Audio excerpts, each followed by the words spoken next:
Well, hello there, everyone. I'm Dr. Leslie Kernisan, board certified geriatrician and founder of the website betterhealthwhileaging.net. And this is the Better Health While Aging video podcast, where we discuss common health problems that affect people over age 60 and the best ways to prevent and manage those problems. In today's episode, I'm going to talk about fall vaccines and aging, specifically COVID and also flu and RSV. Some of you have actually been asking me to cover this. Specifically, today I want to talk about the current state of COVID and kind of what's happened over the past year. And then what to know about the fall COVID vaccine, especially if you are an older adult or are involved in the care of an older adult. And then I'll also just briefly talk about the flu vaccine and also the RSV vaccine as well. What do we have so far for COVID in 2025? So this year we actually had less COVID. I think every year, the past few years, we've had less COVID, but this year it was substantially less. There was a COVID wave around the holidays again last December, January, followed by another smaller wave in the late summer, but they're definitely smaller in terms of hospitalizations and deaths than we had seen in previous years. And in fact, last winter, the flu was much worse than COVID was. And so let me see if I can show you this. Let's see if I can switch my screen. So we have had changes at the CDC, but there still is some reporting. And so this is a graph that shows you the deaths really since the beginning. And so what you can see is our first two winters with COVID, we had really big waves in the wintertime, a much smaller one in 2023, even smaller in 2024, and then really quite small in the winter of 2025, even smaller than the previous wave of the summer. So this is overall good news. Now, it is still older adults who are by far most likely to die. So here you can switch the graph so that it shows by age. This dark purple line is over 75 years old. And so you can see that the bulk of the deaths still occur in people who are over age 75, including last winter. All right, let me now switch back.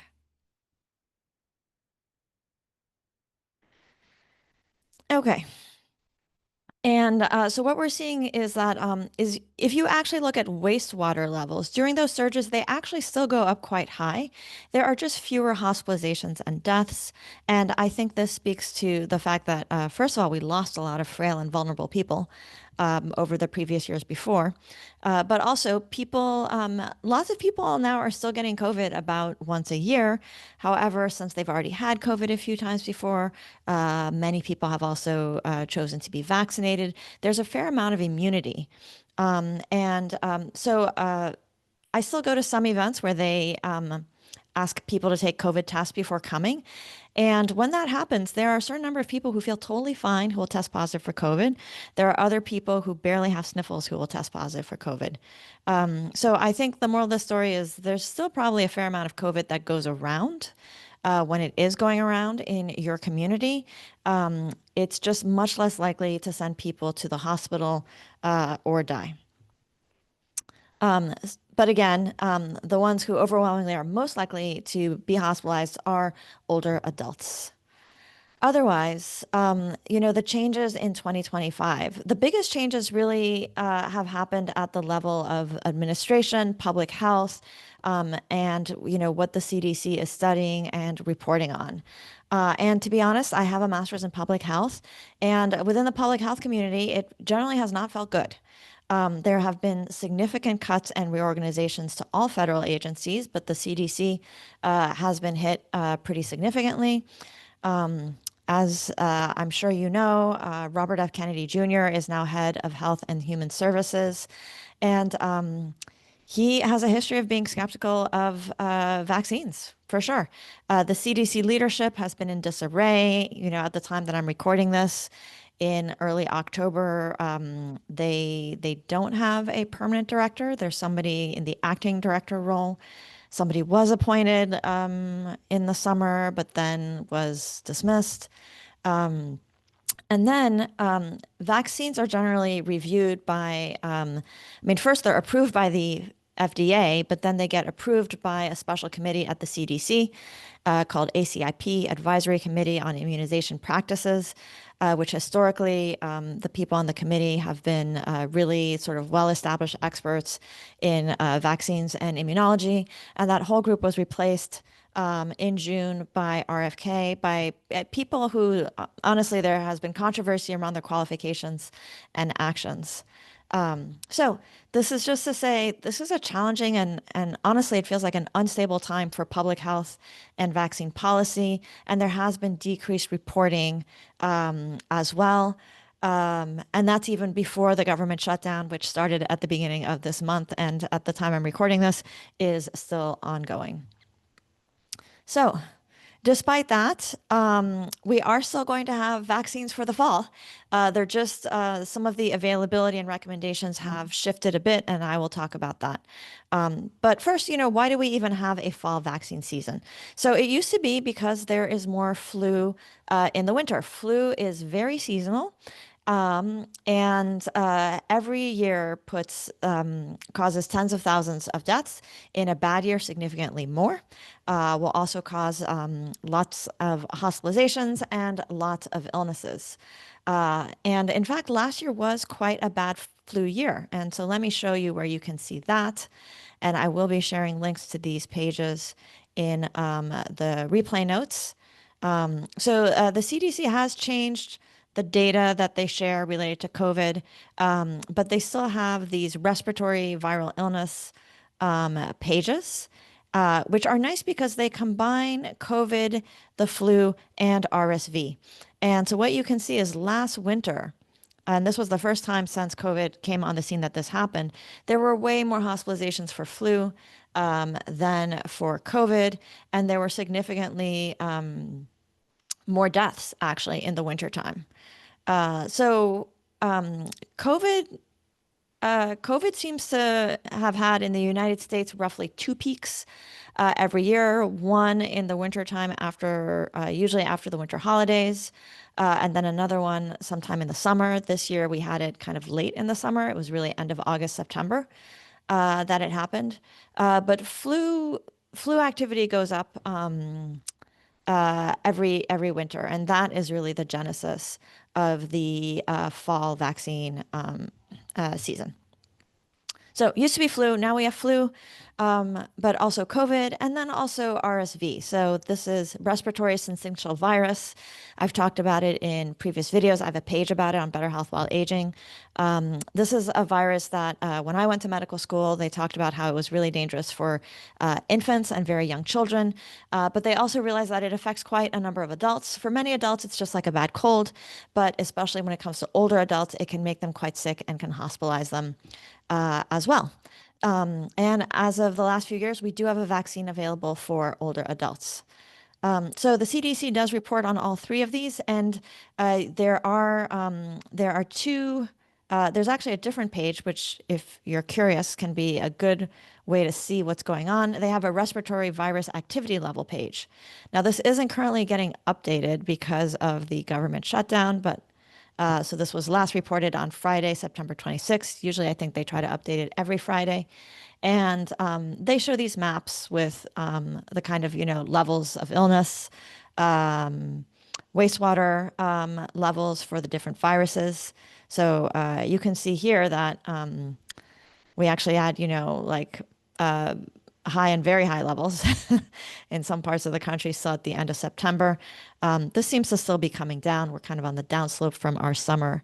They also report on emergency department visits for respiratory illnesses. That's also a helpful measure of just how much of it is going around. So you can see right here our September bump for COVID, which was really kind of comparable to the winter bump that we had, in terms of magnitude.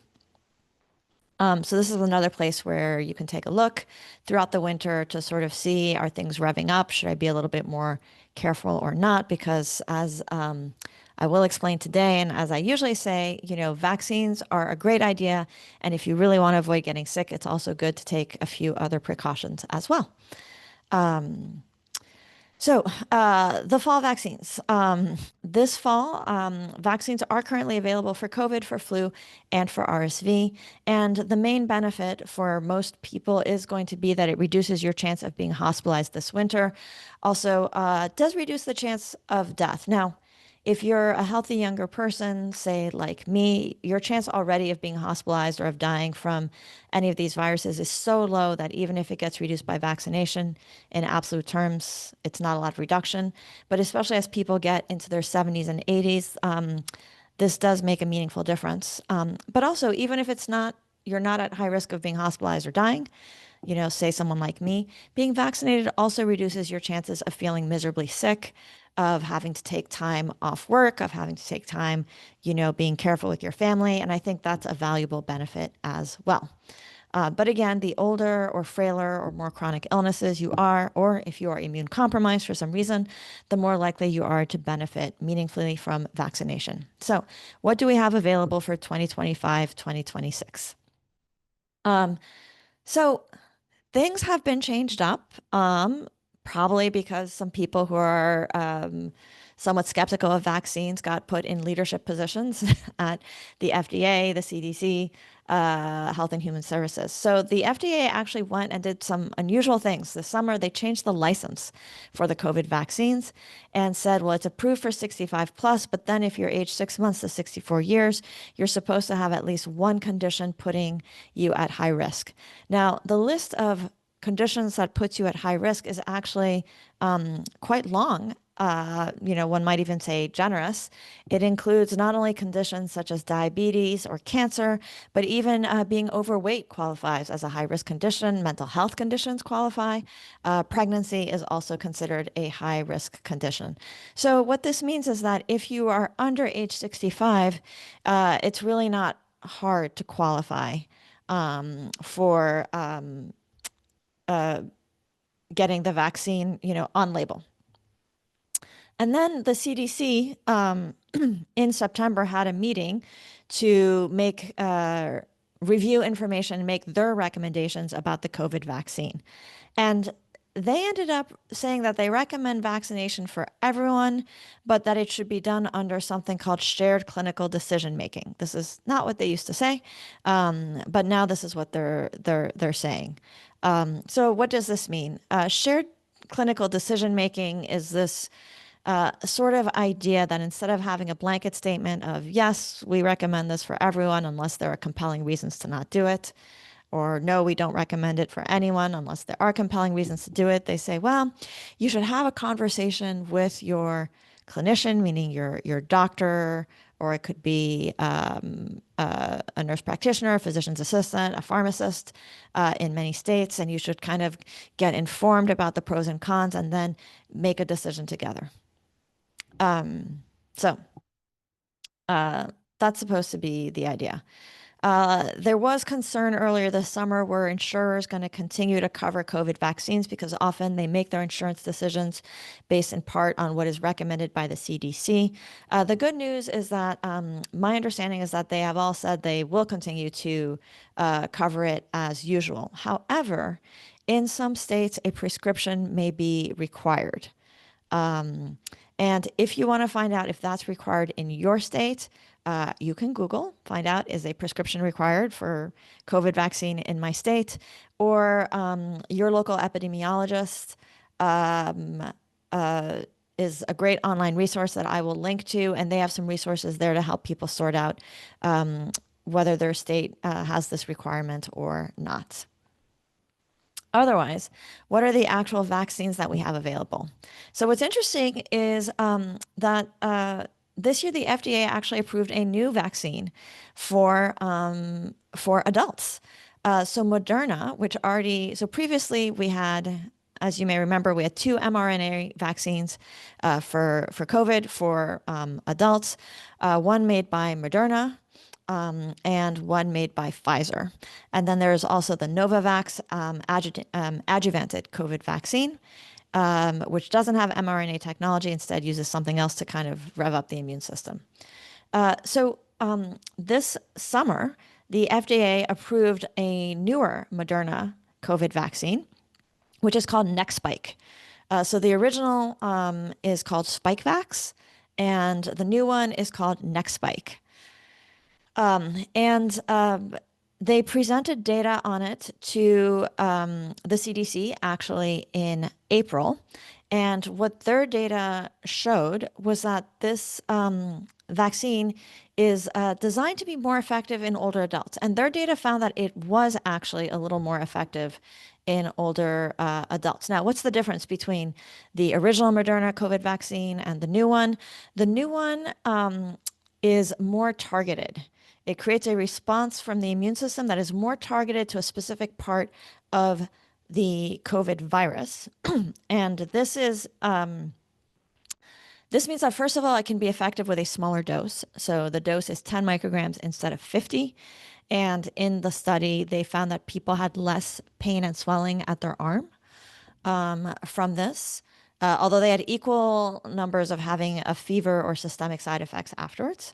And then they found that it elicited a more robust immune response, especially in older adults, and that immune response lasted for longer.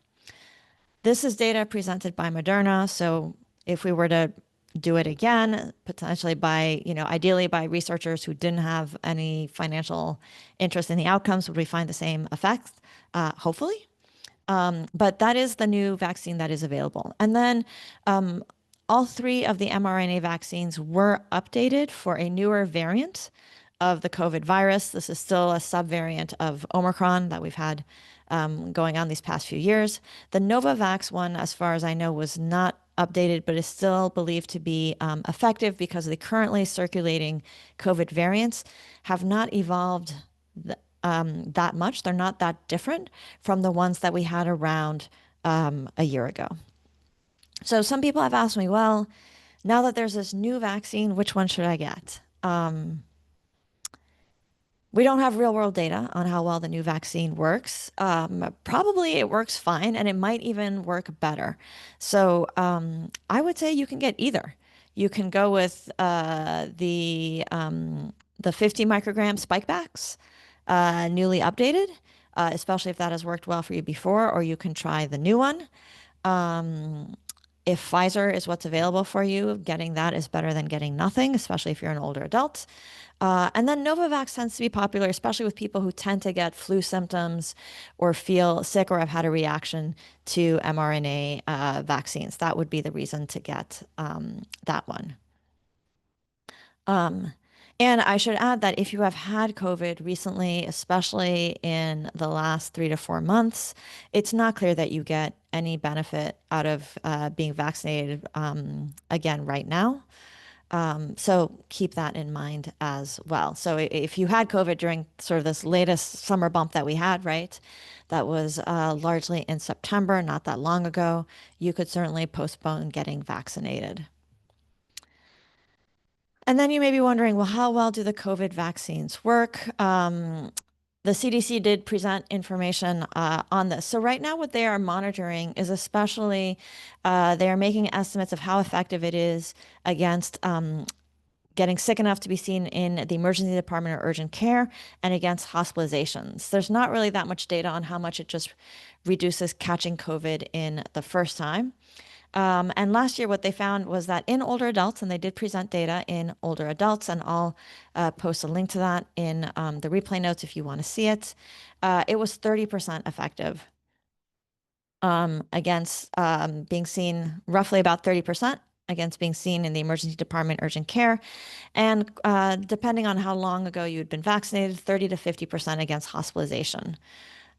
So, it is doing something. And again, the older, frailer you are, the more likely you are to benefit. They also had another study that showed that there was reduced household transmission of COVID when people were vaccinated. Now, of course, people who are vaccinated may also be more likely to take other precautions in the house. when somebody has COVID. But reducing household transmission is valuable. I can tell you that in my own household, when one person has COVID, we've been able to keep other people in the house from getting it.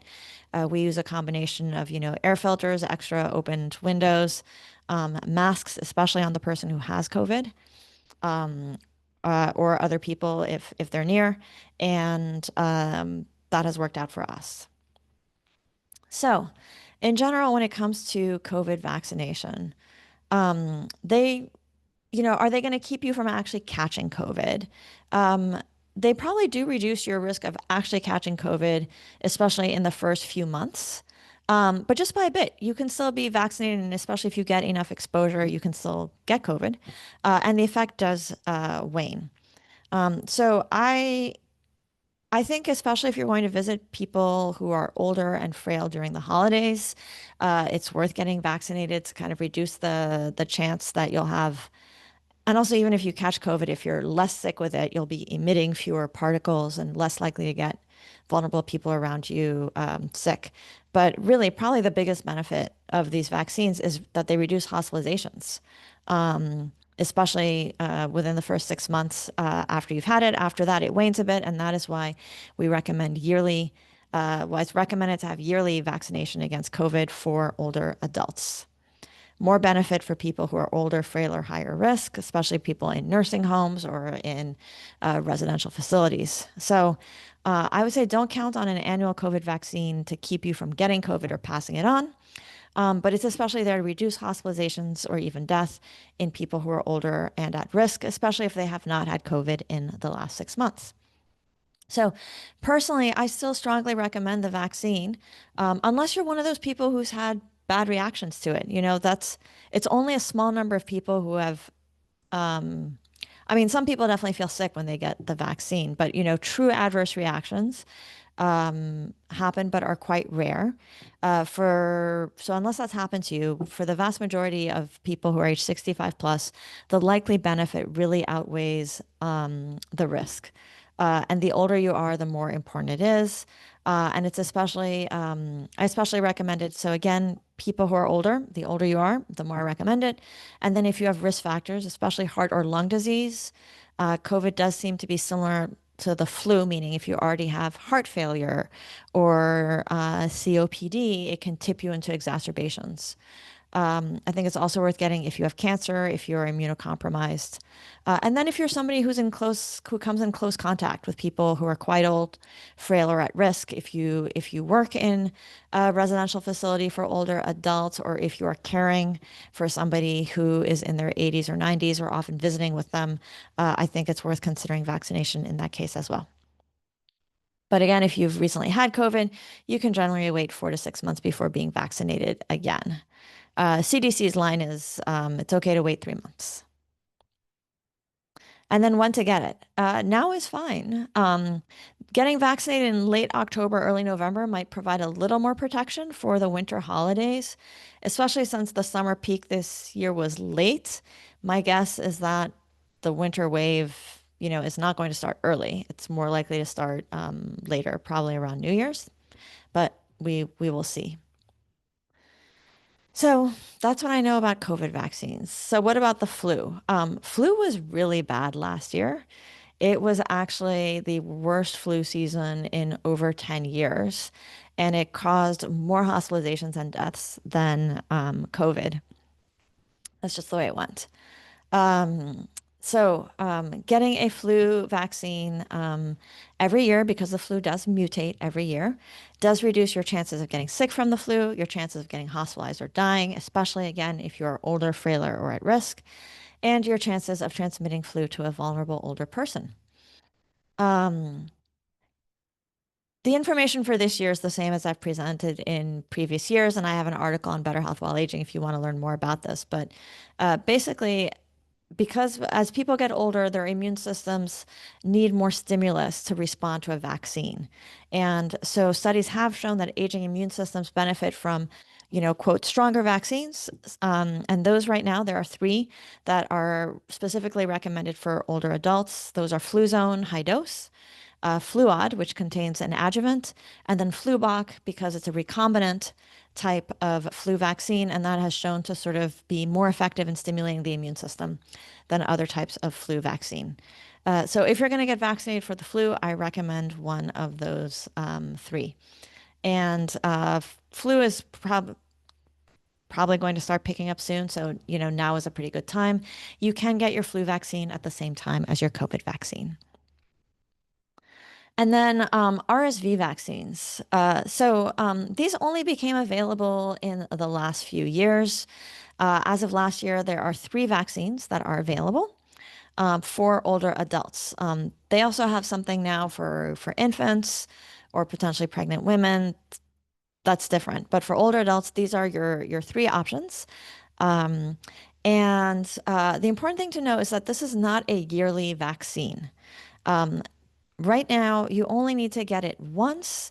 So if you've had it in the last few years, you do not need to repeat it. However, if you have not yet had it or never gotten it, I want to encourage you to consider it.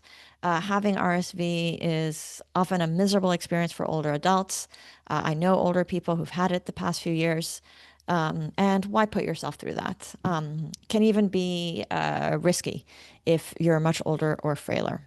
The CDC did not change its recommendation this year, as far as I know. Last year, their recommendation, so that still stands, is for everyone aged 75 plus, and then for ages 60 to 74, if you are high risk. If you're not sure if you're high risk, I suggest asking your healthcare provider. So otherwise, to reduce your chance of getting sick this winter, staying up to date on relevant vaccines does help. It helps protect you. It helps protect people around you. So flu and COVID are currently annual vaccines. People who are quite frail, quite high risk, have been allowed to get a second COVID vaccination in the spring. We'll see if that's again encouraged, allowed, next year, depending on how things go. And I think it's reasonable because so much of the protection wanes after 6 months. So especially if you're particularly older or frailer or at high risk, that can be a good idea. RSV right now just once. So if you haven't had it before, get it. And then I'm not going to talk about it in depth right now, but there's also pneumococcal vaccination that helps protect people from getting very sick from pneumonia and other forms of pneumococcus is a certain kind of staph bacteria that can make people quite sick, and vaccination helps. So if you've never had that, that's good to consider. I'll have a link to where you can learn more about that kind of vaccination in the replay notes as well.